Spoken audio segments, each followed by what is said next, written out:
Hello everyone, welcome to inspire notebook. आज हम DBMS का एक बहुत इंपॉर्टेंट आर्टिकल जो आप स्क्रीन पे देख रहे हैं, 3 लेवल आर्किटेक्चर ऑफ डीबीएमएस, जिसे हम एएनएसआई एसपीएआरसी आर्किटेक्चर भी कहते हैं। इस आर्टिकल को इजीएस्ट वे में अंडरस्टैंड करने की कोशिश करेंगे। ये आर्टिकल क्योंकि जूनियर ऑफिस असिस्टेंट 965 और कंप्यूटर ऑपरेटर, जो उम्मीद करते हैं हम अभी फैब के लास्ट वीक या मिड मार्च तक ये एग्ज़ाम कंडक्ट करवाया जाए, तो हमारे पास क्योंकि और टाइम हमें मिला है और ज़्यादा हार्ड वर्क करने का की वजह हमें मिली है, तो मैं भी आप लोगों के साथ कोशिश करूँगा कि कंप्यूटर रिलेटेड वीडियोज़ को मैं फ्रिक्वेंटली अपलोड किया करूँ। So without wasting much time, let us now start with our today's article. It is 3 level architecture of DBMS या एएनएसआई एसपीएआरसी आर्किटेक्चर भी कहते हैं। But before proceeding, inspire notebook की तरफ से आप लोगों को happy new year. May you out chase, may you all engross all your elements this year. जो आपने टारगेट सेट किए हैं, जो भी एम्स सेट किए हैं, आप सभी उन एम्स को एनग्रॉस करो, अचीव करो, ये हमारी शुभकामनाएं हैं। तो चलिए स्टार्ट करते हैं। जैसा कि आप स्क्रीन पे देख रहे हैं कि हम डीबीएमएस का आर्किटेक्चर डिस्कस करेंगे, जिसे हम एएनएसआई एसपीएआरसी आर्किटेक्चर भी कहते हैं। बट जो नए यूजर्स हैं या वो स्टूडेंट्स हैं who are very new to DBMS, उन्हें इस आर्टिकल को प्रोसीड करने से पहले मैं दो इंपॉर्टेंट टर्म्स, जहां से आपका ये आर्टिकल स्टार्ट होता है, वो इंपॉर्टेंट टर्म्स आपको मैं बताना चाहूंगा। राइट, वो जो दो टर्म्स हैं जिनमें सबसे ज्यादा एम्बिग्युइटी होती है स्टूडेंट्स को, यानी कि कंफ्यूजन होती है, वो दो टर्म्स हैं। वन इज डेटाबेस, राइट, क्योंकि ये जो चैप्टर है, ये जो आर्टिकल है, ये डेटाबेस मैनेजमेंट का एक बहुत इंपॉर्टेंट आर्टिकल, एंट्री लेवल का आर्टिकल, जिसे पुश या किक मिलेगी आपको इस चैप्टर को प्रोसीड करने की। राइट, सो हम क्योंकि स्टार्ट करेंगे डेटाबेस, और दूसरी जो टर्म बताई मैंने, इट इज डीबीएमएस, राइट, जिसकी फुल फॉर्म होती है डेटाबेस मैनेजमेंट सिस्टम। अब इन दोनों में क्या डिफरेंस है? देखिए डिफरेंस क्या है, बहुत ज्यादा डिफरेंस है। जो डेटाबेस है वो एक स्ट्रक्चर्ड रिपोजिटरी है, यानी कि एक रेजिडेंस है, स्ट्रक्चर्ड रेजिडेंस है। किसका रेजिडेंस है? डेटा का। यानी कि आप ये कह सकते हैं कि जो डेटाबेस है, it is a store house of data. Diagrammatically जो सिलेंडर है उसे हम रिप्रेजेंट करते हैं, यानी कि ये जो सिलेंडर मैंने ड्रॉ किया, ये रिप्रेजेंट करता है डेटाबेस को, है ना। अब डेटाबेस, क्योंकि मैंने बताया था कि इसमें क्या चीज स्टोर होगी, इसमें स्टोर होगा स्टूडेंट्स डेटा। क्या स्टोर होगा? डेटा। यानी कि डेटा को जिस स्ट्रक्चर में स्टोर किया जाता है, उस स्ट्रक्चर को कहते हैं हम डेटाबेस। राइट, अब डेटाबेस में भी एक्चुअली डेटा किस पार्ट में या डेटाबेस के किस हिस्से में डेटा स्टोर होता है? बहुत सारे कंपोनेंट्स हैं जो डेटा को स्टोर करने में मदद करते हैं, बट जो सबसे ज्यादा प्रेफर्ड कंपोनेंट है डेटाबेस का, जिसमें डेटा स्टोर होता है, ये आप लोगों ने लर्न करना है, ये है टेबल। यानी कि टेबल किसका पार्ट है, किसका हिस्सा है, किसका कंपोनेंट है? ये कंपोनेंट है डेटाबेस का। यानी कि डेटाबेस के अंदर एक्चुअल में जहां पे हमारा डेटा स्टोर होगा, वो है टेबल, जिसे हम रिलेशन भी कहते हैं। डेटाबेस की लैंग्वेज में टेबल को बोलते हैं रिलेशन। राइट, ये वो रिलेशन है, ये वो स्ट्रक्चर है जहां पे एक्चुअल में डेटा स्टोर होता है। और ये रिलेशन किसका पार्ट है? डेटा का, सॉरी, डेटाबेस का, है ना। सो डेटाबेस, रिवाइज करते हैं, कंक्लूड करते हैं, क्या है? ऐसा स्ट्रक्चर है वेयर डेटा इज स्टोर्ड। ये सिंपल लेमैन लैंग्वेज में। बट डेटाबेस को डेटाबेस में स्टोर क्यों करें? ये भी तो क्वेश्चन है कि नॉन डेटाबेस में भी स्टोर कर सकते हैं। देखिए, डेटा को डेटाबेस में स्टोर करने का सबसे बड़ा रीजन है कि जो डेटा स्ट्रक्चर्ड वे में भी स्टोर होगा, और वो रिमोट लोकेशन से भी उसे हम एक्सेस कर सकते हैं। यानी कि डेटाबेस, अब थोड़ा सा मॉडिफाइड डेफिनेशन करते हैं कि डेटाबेस एक ऐसा स्ट्रक्चर है जिसमें डेटा स्टोर भी होता है, और डेटा को हम रिमोट लेवल पे एक्सेस और रिट्रीव भी कर सकते हैं। डेटाबेस में सिक्योरिटी मेंटेन रहती है, डेटाबेस की इंटेग्रिटी मेंटेन रहती है, डेटाबेस में आइसोलेशन डेटा की इंश्योर होती है, रिस्ट्रिक्शंस प्रोवाइड कर सकते हैं। अगर यही डेटा डेटाबेस में हम स्टोर नहीं करते, तो रिमोट लोकेशन से उस डेटा को एक्सेस नहीं करते। हाइपोथेटिकल बनाते हैं कि डेटाबेस में ही डेटा प्रेफर्ड क्यों? सपोज आप जिस भी यूनिवर्सिटी से एनरोल हैं, सपोज किसी भी कॉलेज में आप एनरोल हैं, घर बैठे आप अपने एडमिट कार्ड डाउनलोड कर सकते हैं। यानी कि एडमिट कार्ड और जो भी आप लोगों का data, it is stored somewhere else in the website और the database of particular university और कॉलेज। बट आप घर बैठे उस डेटाबेस के डेटा को अपने लैपटॉप या मोबाइल फोन में एक्सेस कर सकते हैं। ऐसा इसलिए है क्योंकि that data is stored in database. Right, clear हो गया डेटाबेस क्या है। अब डेटाबेस मैनेजमेंट सिस्टम क्या है, इस पे चलते हैं। डेटाबेस मैनेजमेंट सिस्टम डेटाबेस को मैनेज करने वाला प्रोग्राम है। यानी कि डेटाबेस मैनेजमेंट सिस्टम में एक बात तो फॉर श्योर है कि database will be the part of, right, किसका, डीबीएमएस। बट डेटाबेस को कोऑर्डिनेट करने के लिए, मैनेज करने के लिए कुछ प्रोग्राम्स लिखे जाएंगे, कुछ प्रोसीजर्स लिखे जाएंगे जिनकी मदद से डेटाबेस का जो डाटा है वो मैनेज होगा। कैसे उसे स्टोर करना है, कब उसे मॉडिफाई करना है, कैसे रिट्रीव करना है, कैसे मैनिपुलेट करना है, this will be regulated by one more add on. एक तरह से एक एक्स्ट्रा यूटिलिटी, एक एक्स्ट्रा जो प्रोसीजर्स हैं वो इसे कोऑर्डिनेट और ऑर्गेनाइज करेंगे एक प्रॉपर तरीके से।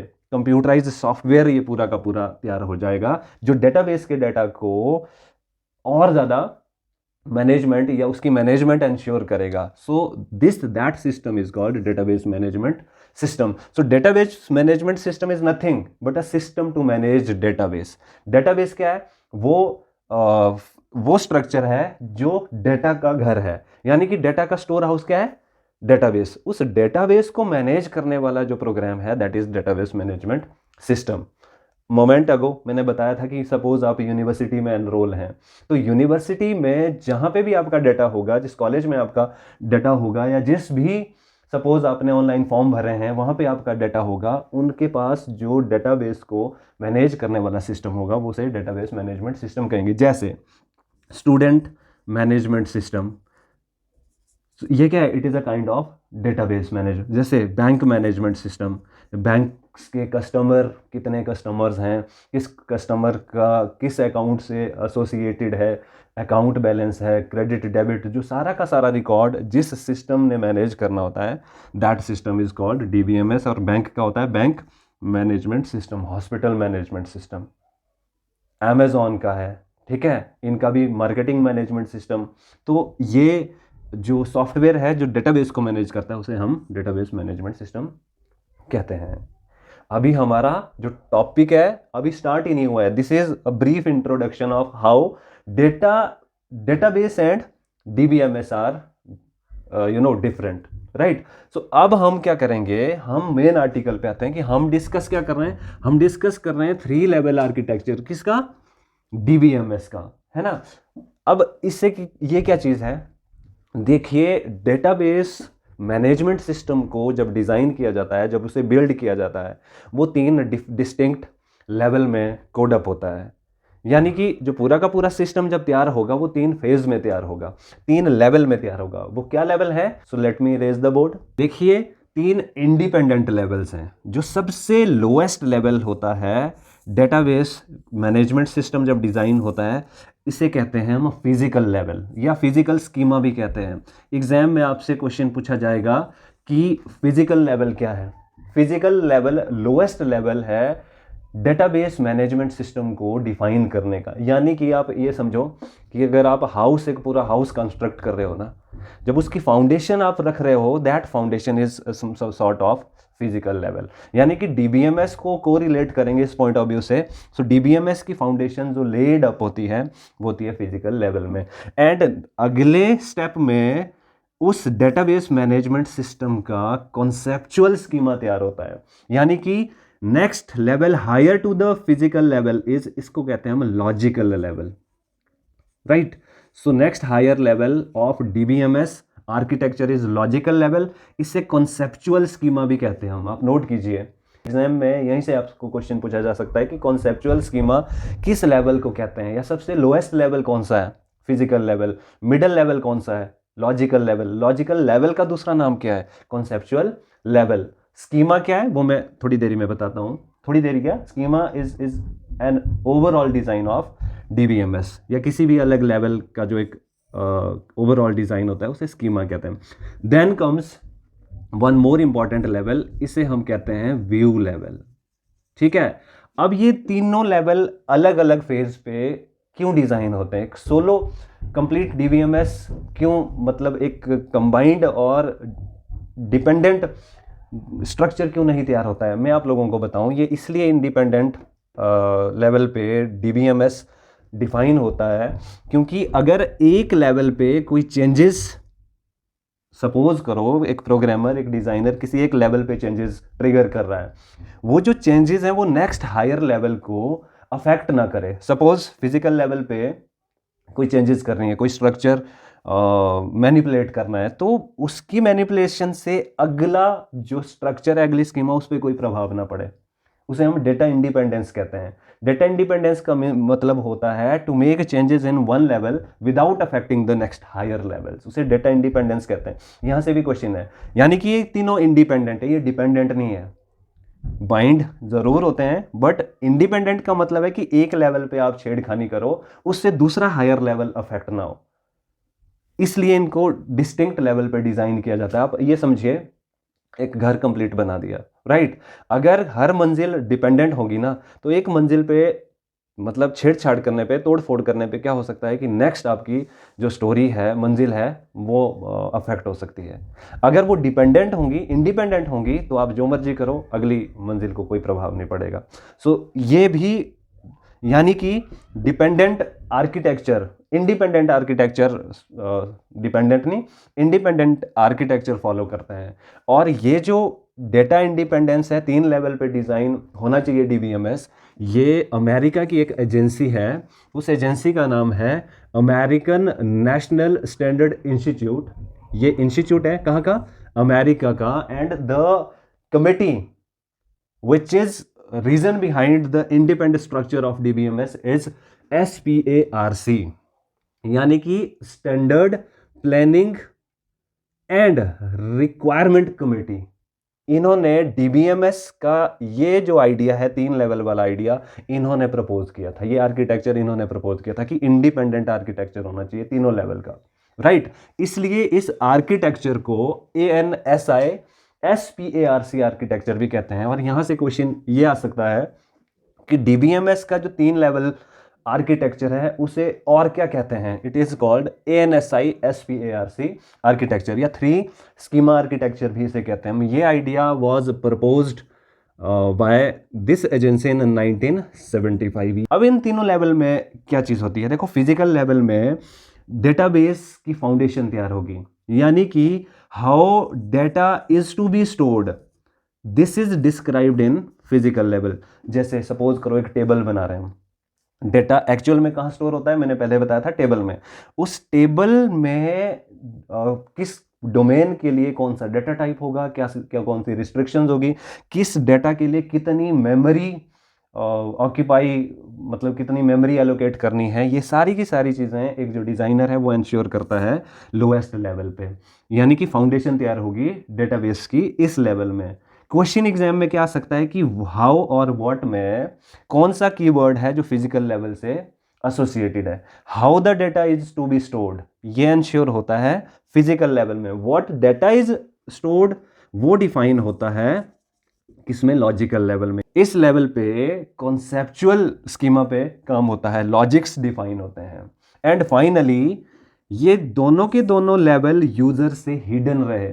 देखो, एक आम यूजर वो डायरेक्ट डेटाबेस से इंटरेक्ट थोड़ी ना करेगा, उसे एक इंटरफेस मतलब डिजाइन किया जाएगा उसके लिए, यूजर के लिए, राइट? उस इंटरफेस या उस डिजाइन का जो काम होता है वो अलग इंडिपेंडेंट लेवल पे होता है, that is called view level. यानी कि व्यू स्कीमास मल्टीपल स्कीमा हो सकते हैं एक डेटाबेस के अंदर, बट एक डेटाबेस के अंदर एक लॉजिकल स्कीमा होगा, एक डेटाबेस के अंदर एक फिजिकल स्कीमा होगा। सो दिस इज हाउ तीनों levels are different in DBMS architecture. Conclude करते हैं, कितने लेवल्स हैं? 3, फिजिकल, लॉजिकल, व्यू। यूजर्स के लिए जो लेवल कोड अप किया जाता है वो कौन सा है? View level. अब सपोज करो कौन से टेबल पे कैसा डाटा है, कौन सी रिस्ट्रिक्शंस है, वो नेव यूजर होते हैं, they are not bothered about कि डेटाबेस कितना कॉम्प्लेक्स है। जैसे आप भी सपोज अमेजोन से आप शॉपिंग कर रहे हैं, आप चीज़ें सेलेक्ट कर रहे हैं, कार्ट में डाल रहे हैं, बट उसके पीछे कितना complex code is behind every interface, we are not worried about. वो चीज़ है एंड यूज़र के लिए। बाकी की जो कॉम्प्लेक्सिटीज़ है वो दूसरे दोनों लेवल पे डिज़ाइन होती है। This was how DBMS architecture is depicted in 3 different levels. So exam में जो इंपॉर्टेंट क्वेश्चंस आएंगे वो तो आएंगे कि कितने लेवल्स हैं, वो 3 हैं। लोअर लेवल कौन है, मिडल लेवल कौन है, हायर लेवल कौन है। 1997 में जो एक DBMS का आर्किटेक्चर दिया था वो किस एजेंसी ने दिया था, वो ANSI SPARC एजेंसी। डेटा क्या है, डेटाबेस क्या है, डेटाबेस मैनेजमेंट सिस्टम क्या है। फर्दर हम क्या डिस्कस करेंगे, हम ये डिस्कस करेंगे कि ये जो लेवल्स हैं ये कैसे कोड अप होते हैं, यानी कि किस लैंग्वेज में ये तैयार होते हैं, वो हम सीखेंगे नेक्स्ट वीडियो में। हम जानेंगे कि क्वेरी लैंग्वेजेस क्या होती हैं, जैसे SQL के बारे में आपने सुना है, QUEL यानी कि क्वेल के बारे में, QBE के बारे में, हम वो लैंग्वेजेस, बेसिक कमांड्स, फंक्शंस वो डिस्कस करेंगे। फिर हम जो भी डेटाबेस से रिलेटेड क्वेश्चंस बनते हैं, कॉन्स्टेंट्स हैं, की कॉन्स्टेंट्स हैं, वो डिस्कस करेंगे। तब तक के लिए take care, bye for now, happy new year.